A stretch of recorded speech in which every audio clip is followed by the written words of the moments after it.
The morning Claire Bennett fell off that ladder in the stockroom, I still had cereal in my daughter's hair and a busted zipper on her backpack, and I had no idea that by the end of the week, a woman I barely knew outside of shift schedules would be sleeping in my guest room with her leg propped up on 3 pillows.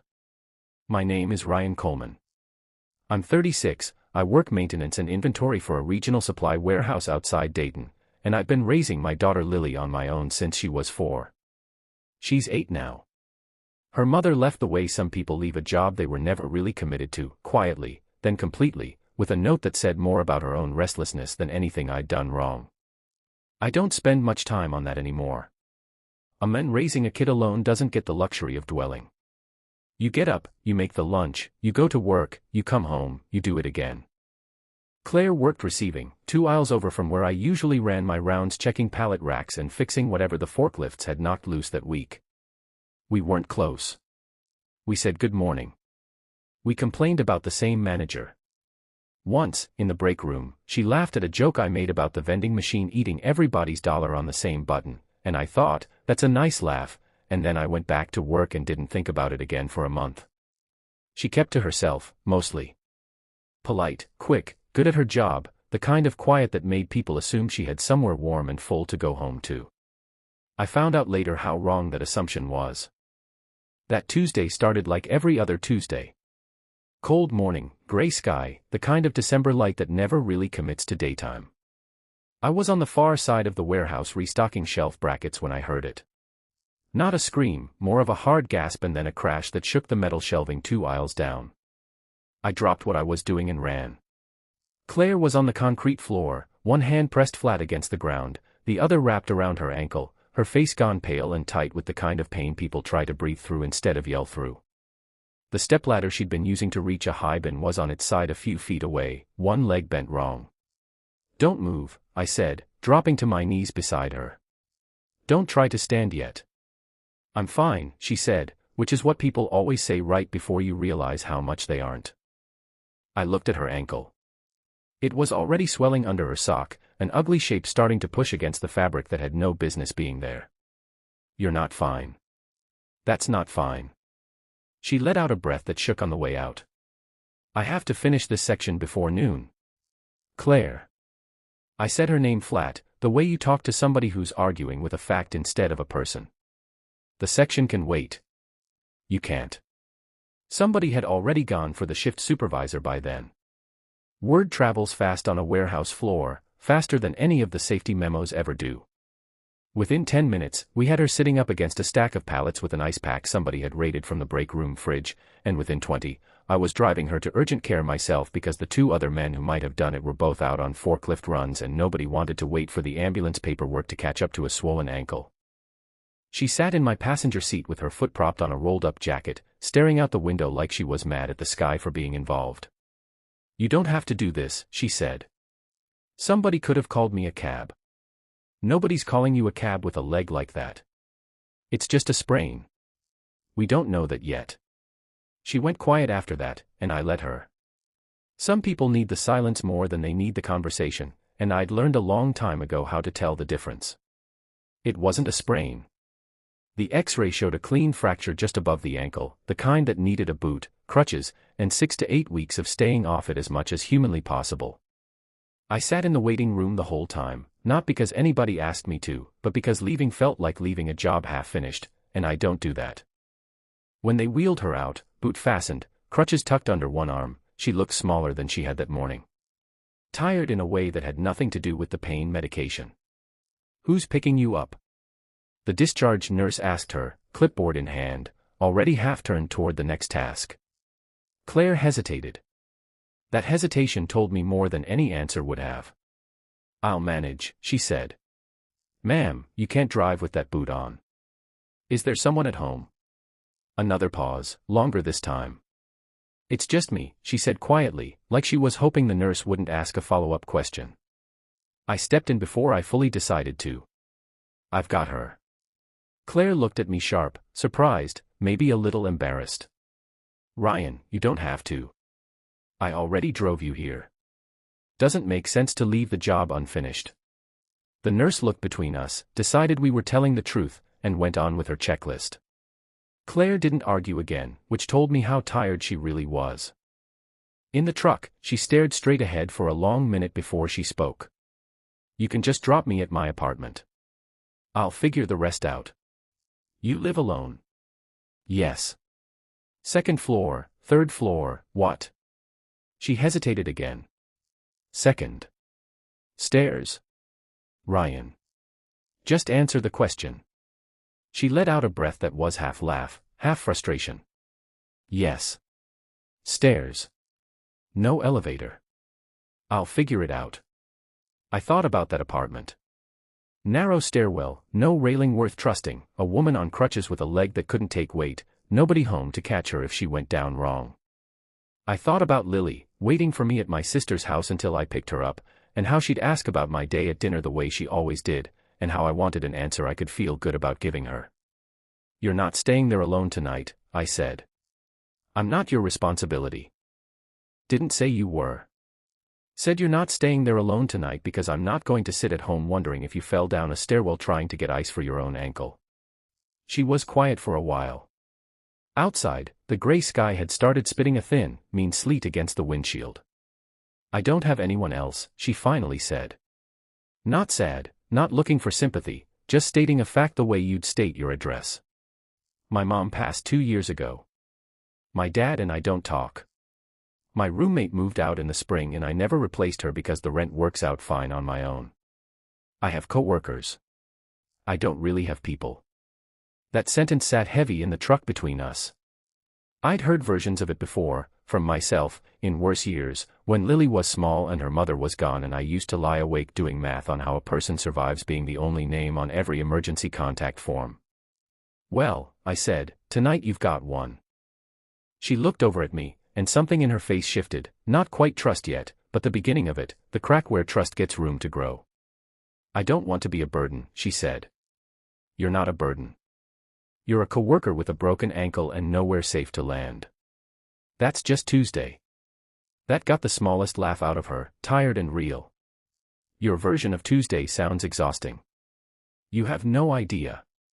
I picked Lily up from my sister's on the way, and I'll admit I didn't fully think through what it would look like walking into my house with a woman on crutches trailing behind me, but Lily didn't blink twice. Kids that age accept new facts the way adults wish they still could, quickly, without demanding a full explanation first. Who's that? She asked, looking at Claire's boot with open curiosity instead of suspicion. This is Claire. She works with me. She hurt her ankle today, so she's going to stay here a few nights until she's steadier on it. Lily considered this with the seriousness of a much older person. Does it hurt? A lot, Claire admitted. You can borrow my crutches drawing, Lily said, already turning to find whatever she meant by that, and disappeared down the hall before either of us could ask. Claire looked at me, eyebrows up. Crutches drawing. She drew a picture of a dinosaur on crutches during a unit on bones at school. She's very proud of it. You're about to be gifted it whether you want it or not. I want it, Claire said, and I believed her.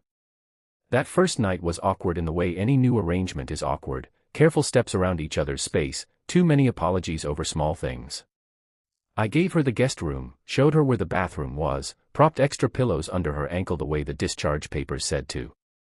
She thanked me more times in one evening than most people thank me in a year, and every time, I told her the same thing. You don't have to keep thanking me. I'm not doing math on this. I know. She paused, searching for the rest of the sentence. I'm not used to people showing up.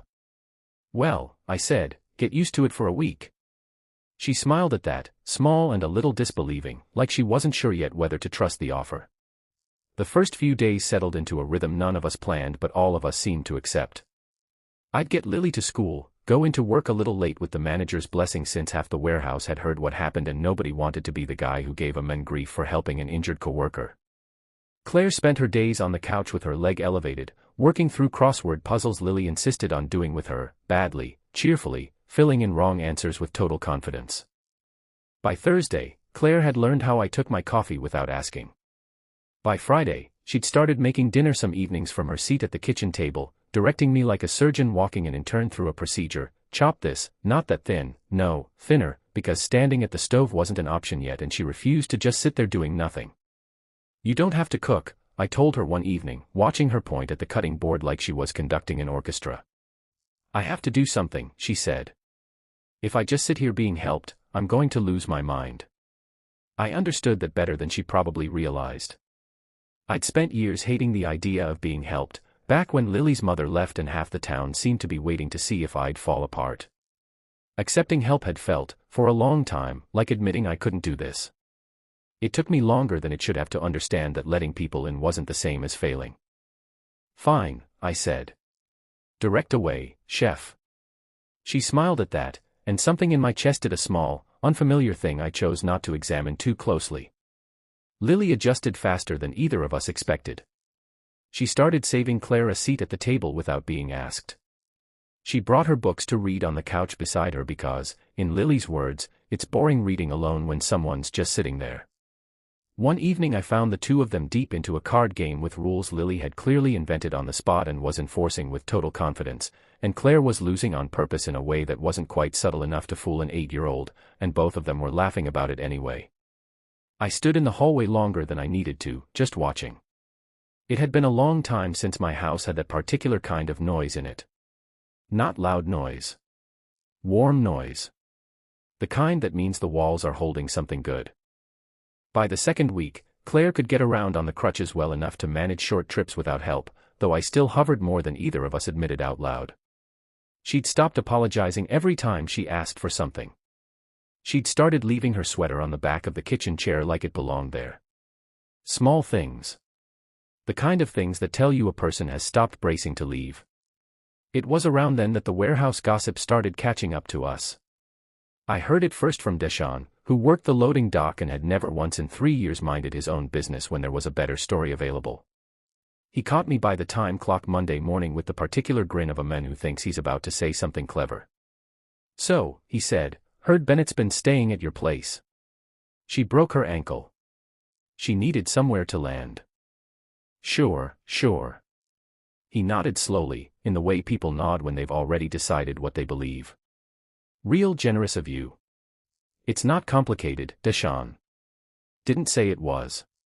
He held up both hands, still grinning. Just saying, man, your daughter's got a whole new roommate situation, and you two been carpooling every morning, and word is you brought her flowers from the gas station Wednesday. That was for a headache. She likes lavender. Aha. I let it go, mostly because arguing with a man who'd already made up his mind was a waste of a lunch break, but it needled at me more than I let on. Not because the gossip was wrong, exactly. It was more that it made something I'd been quietly, carefully not naming suddenly visible in a way I wasn't ready for. The real trouble started when Claire's father called. I only knew about it because I walked into the kitchen one evening and found her sitting very still at the table, phone face down in front of her like she'd set it there to keep from picking it back up. Her jaw was tight in a way I hadn't seen since the day of the fall. You okay? My dad called, she said, like that explained everything, which, in a way, it did. I sat down across from her. You don't have to talk about it if you don't want. No, she let out a breath. He heard about the accident from my aunt. Called to tell me I should move back to Columbus, live closer to family, stop, in his words, playing house by myself in an apartment I can't afford. How long since you talked to him? Before Mom passed. So, 3 years, give or take a few birthday texts neither of us answered. And now he calls because he heard you got hurt. Now he calls, she agreed, voice flat, because he heard I got hurt, and apparently that's the kind of thing that makes a man remember he has a daughter. I didn't say anything right away. Some pain doesn't need a response, just room to exist without somebody rushing to fix it. He asked who was taking care of me, she continued after a moment. I told him a coworker. He asked if that coworker was a man. I said yes. He had opinions. I imagine he did. He said it looked bad. Me staying at some man's house I barely know, with a kid in the picture, like I hadn't thought that through myself. Her hands were flat on the table, pressing down like she was trying to hold something steady. Like I'm still 18 and can't be trusted to know who's safe and who isn't. For what it's worth, I said, I don't think it looks bad. I think it looks like somebody finally showed up. She looked at me then, eyes bright in a way that wasn't quite tears yet but was close enough to worry me. Why did you show up, I mean? You barely knew me. I thought about that question longer than the moment probably called for, because I wanted to give her something true instead of something easy. Because I know what it's like to have a bad day and realize there's nobody whose number you can call, I said. Lily's mom left when Lily was 4. First few months, I didn't have a single person I could ask to watch her for an hour so I could breathe. I remember standing in my kitchen once at 11 at night, dishes everywhere, Lily finally asleep, and just, I don't know, feeling like the whole world had quietly decided I didn't need help because I hadn't asked loud enough. Nobody should feel that alone. Especially not over something as simple as a broken ankle. Claire was quiet for a long moment. That's not simple to me, she said softly. It's the first time in years somebody just decided to help. No conditions. No, well, what's in it for me? There doesn't have to be something in it for me. There usually is, though. With people. Not with me. She looked at me for a long second, like she was testing the sentence for weak spots and not finding any. Okay, she said finally, quieter. Okay. I didn't push it further that night. Some things need time to settle before they can be named out loud, and I wasn't going to rush a woman who'd just gotten off the phone with a father who'd spent 3 years pretending she didn't exist. Things shifted after that, slowly, in the way real things usually do instead of the way they do in movies. Claire stopped flinching when Lily climbed onto the couch beside her. She started asking about my week the way people ask when they actually want the answer, not just to fill silence. One evening, she caught me fixing the same cabinet hinge I'd been meaning to fix for 2 years, and instead of commenting on it, she just handed me the right size screwdriver without being asked, because she'd noticed which drawer I kept them in. You've been paying attention, I said. I've been living here 2 weeks. Hard not to notice things. Most people don't. Most people aren't looking. That sentence sat with me the rest of the night. Somewhere in that second week, a smaller moment happened that I still think about more than some of the bigger ones. It was a Sunday, gray again, the kind of Ohio Sunday where the sky can't decide between rain and just sulking about it. Lily had a book report due Monday that she'd been avoiding with the dedication of a much older procrastinator, and I was elbow deep in a leaking faucet under the kitchen sink, cursing quietly at a washer that refused to seat right. You're going to strip that fitting if you keep forcing it, Claire said from the table, where she'd been propped up with her boot on a chair, watching me with the particular amusement of somebody who has clearly seen a man overestimate his own patience before. I've got it. You don't have it. You've had it upside down for the last 2 minutes. I sat back on my heels and looked at her. You know plumbing. I know stubborn men who think admitting they need a wrench from a different drawer is a personal failure. My dad was the same way before, well. She didn't finish that sentence, and I didn't push her to.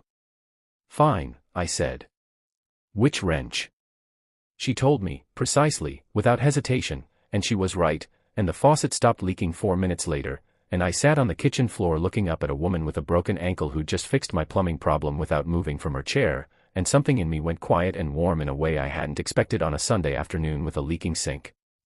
Where'd you learn that? I asked. My dad ran a hardware store for 20 years before he sold it. I grew up sorting bolts by size for extra allowance money. It's the one thing he taught me that I never stopped using, even after we stopped talking. Funny how that works.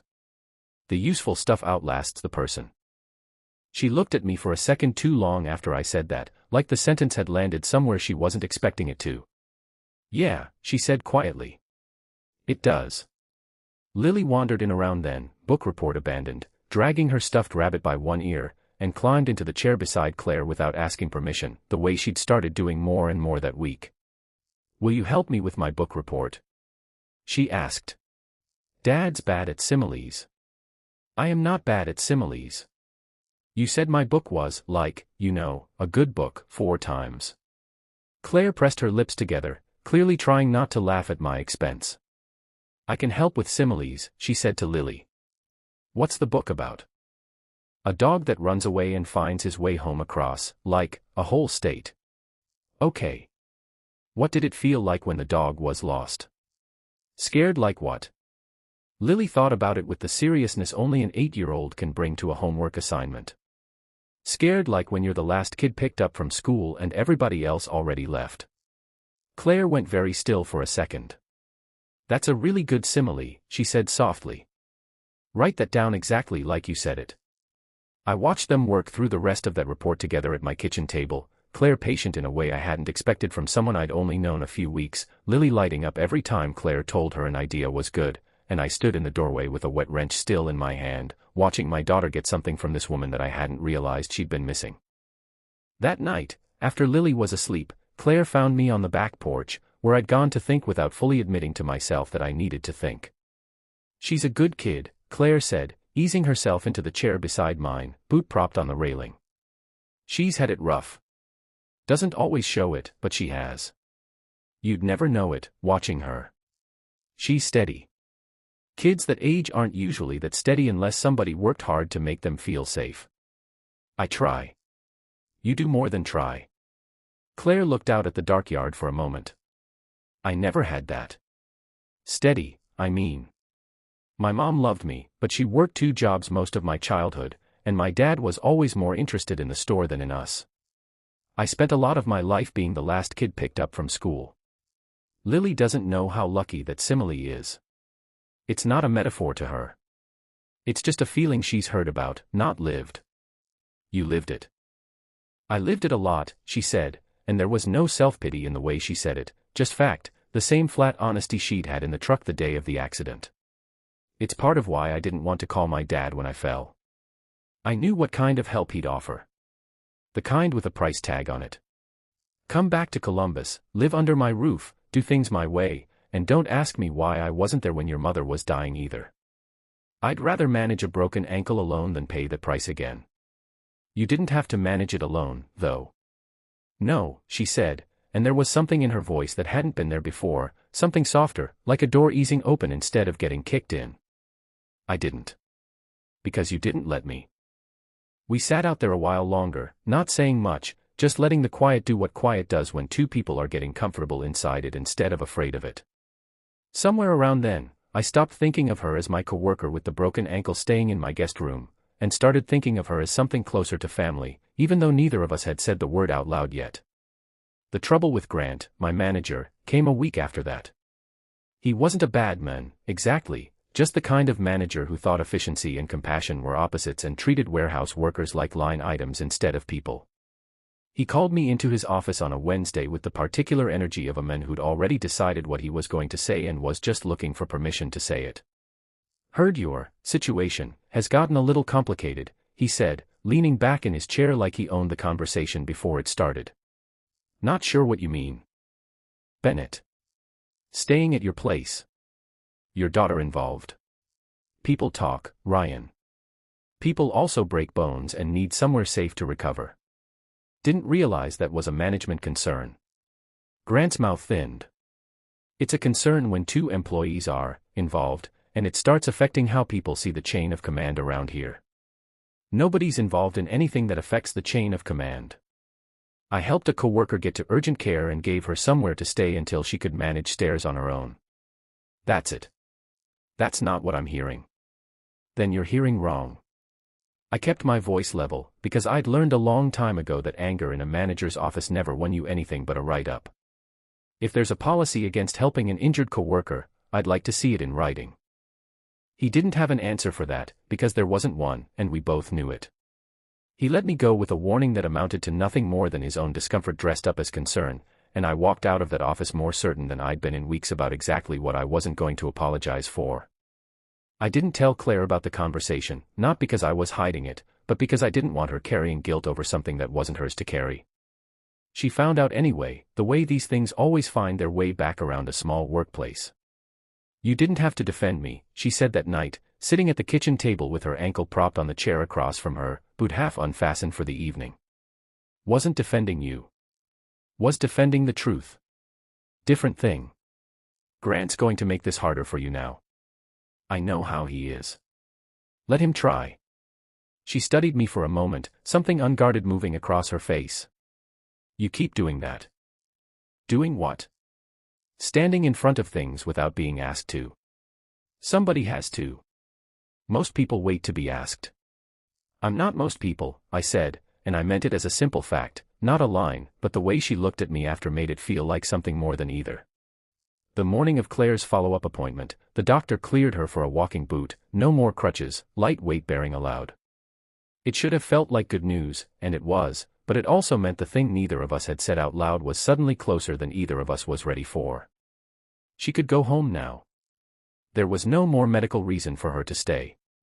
We sat in the truck outside the clinic for a long minute after the appointment, neither of us reaching for the door. "I guess I should call about getting back into my apartment," she said finally, staring straight ahead. "I guess so." "Ryan." "Yeah. Do you want me to?" The question hung there, honest and unguarded in a way that neither of us had allowed ourselves to be yet. I thought about the last 3 weeks, the noise in the house, Lily saving a seat at the table without being asked, the way Claire had started leaving her sweater on the back of the kitchen chair like it belonged there, the way the whole place had felt less like a house I was managing and more like a home I was living in. "No," I said. "I don't." She turned to look at me fully then, eyes searching mine for the catch, the condition, the thing men usually attach to sentences like that. She didn't find one, because there wasn't one. "I don't want to go somewhere just because it's easier for you to explain to people," she said quietly. "I want to know if this is real, or if I'm just, I don't know, the project you took on because it made you feel useful." That question deserved more than a quick answer, so I gave it the time it needed. "You're not a project," I said. "A project ends when the job's done. This doesn't feel like something that's supposed to end. It feels like something that's supposed to keep going." Her breath caught, just slightly. "That's a big thing to say." "I know." "Are you sure?" "I've been sure for a while now. I just didn't want to say it while you still had crutches under your arms and a father in your ear telling you what it looked like from the outside. Wanted you to hear it when you could actually choose it, not just accept it because you didn't have anywhere else to go." She was quiet for a long moment, and then she reached over and took my hand, the same way she'd handed me that screwdriver without being asked, like she'd been paying attention the whole time too. "I choose it," she said. Before any of that settled into place, though, there was one more test neither of us saw coming, and it turned out to be the hardest one. It was a Saturday, about a month after the accident, and Claire had graduated from the walking boot to a soft brace, steady enough to move around without flinching but still careful on stairs. We'd taken Lily to the county fairgrounds for a small craft fair her school was putting on, the kind of thing where half the town shows up to buy overpriced candles and watch their kids sell lemonade for a class fundraiser. I hadn't thought twice about bringing Claire along. It felt normal by then, the three of us moving through a Saturday together, and normal had started to feel like something worth protecting. We were standing near Lily's classroom booth, admiring a slightly lopsided birdhouse she'd built with more enthusiasm than precision, when I heard a voice behind us that made my stomach drop before I even turned around. "Claire? Claire Bennett, is that you?"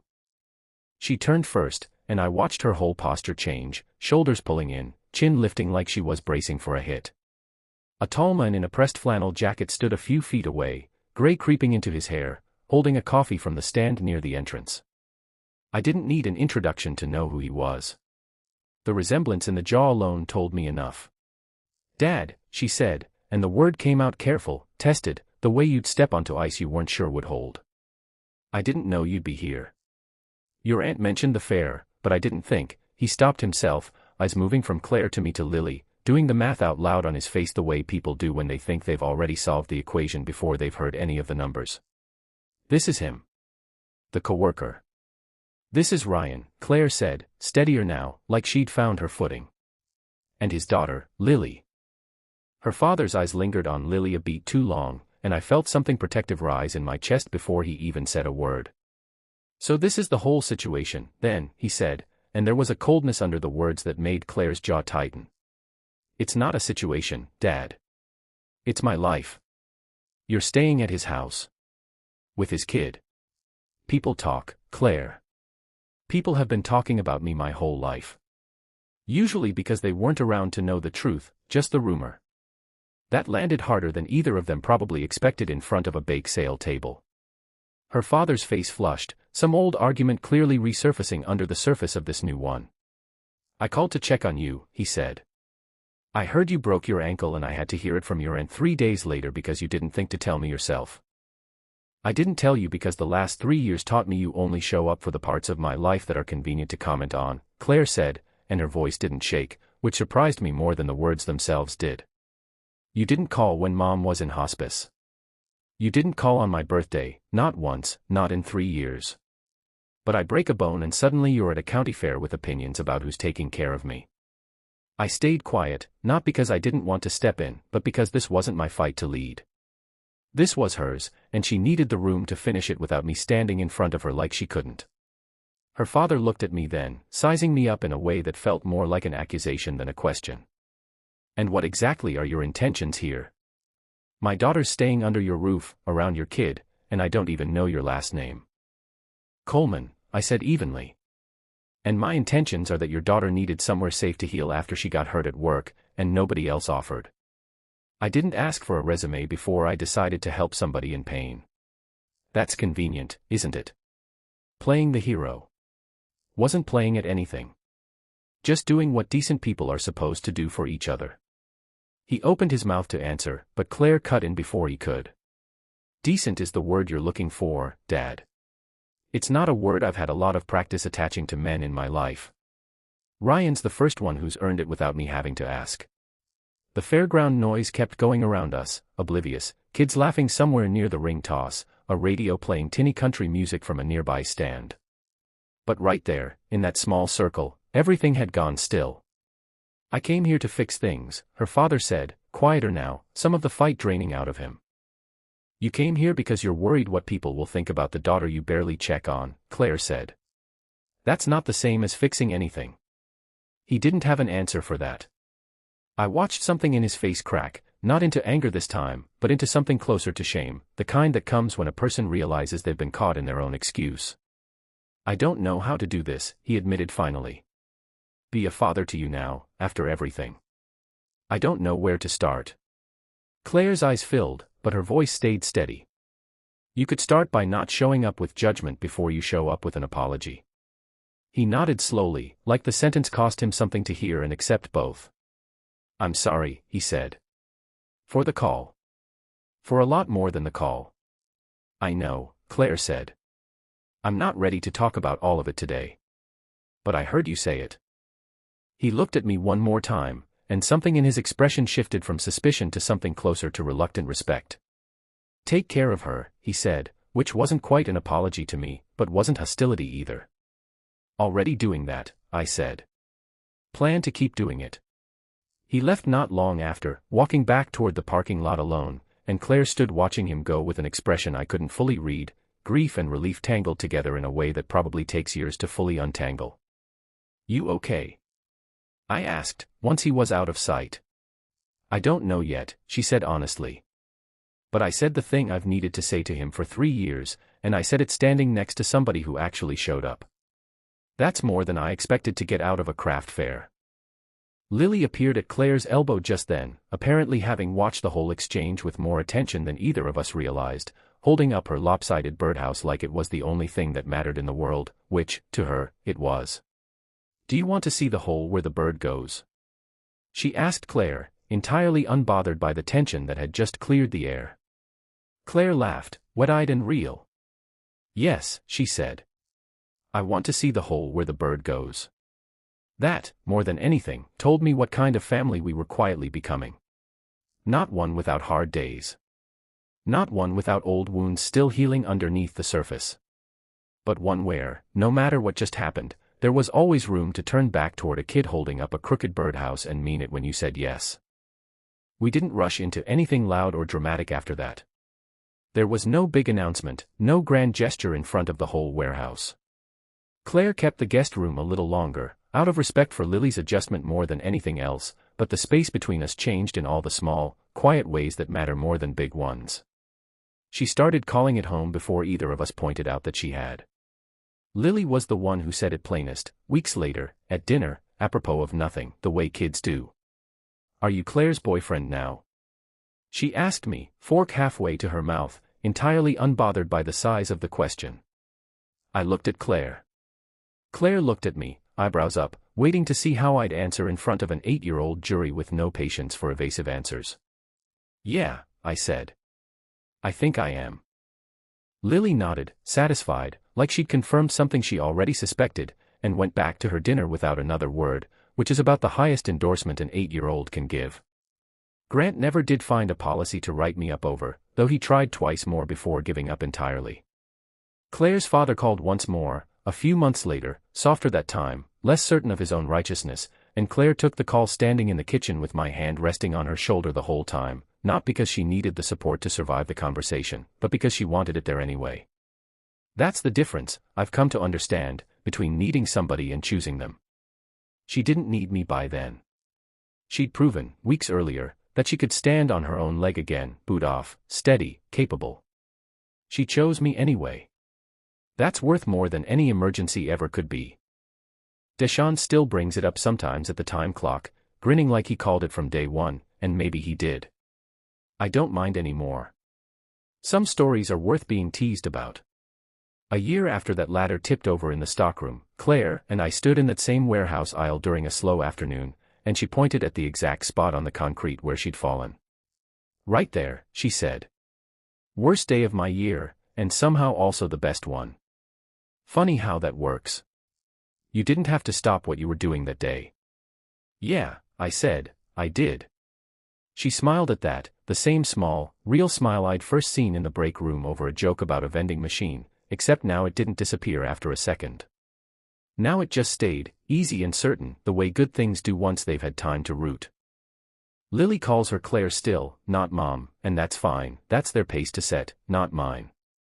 But last week I heard her tell a friend at school that she has 2 grown-ups who love her at home instead of 1, and something about the plainness of that sentence, the way an 8-year-old could say it without any of the weight adults usually load onto words like that, told me everything I needed to know about how far we'd come from that gray Tuesday morning when a woman with no one to call fell off a ladder and I happened to be the one who heard it. Sometimes the people who need help the most are the ones who've gotten so used to going without it that they stop expecting anyone to notice. Claire wasn't looking for someone to save her. She was just trying to survive a bad break with as much dignity as she could hold onto alone. I didn't set out to fall for a coworker with a broken ankle and no family in her corner. I just couldn't walk past somebody who needed a hand and pretend I hadn't seen it. Everything after that, the dinners, the crossword puzzles, the crutches drawing tape to my refrigerator door to this day, that was just what happens when 2 people who've both spent years being strong alone finally let somebody else carry part of the weight. If you've ever been the one with nobody to call, or if you've ever been the one who showed up anyway, I want to hear about it. Tell me in the comments what you would have done in my shoes, and whether you think help like that ever comes with strings attached, or whether some people really do just show up because it's the right thing to do. If this story meant something to you, leave a like, subscribe for more, and I'll see you in the next one.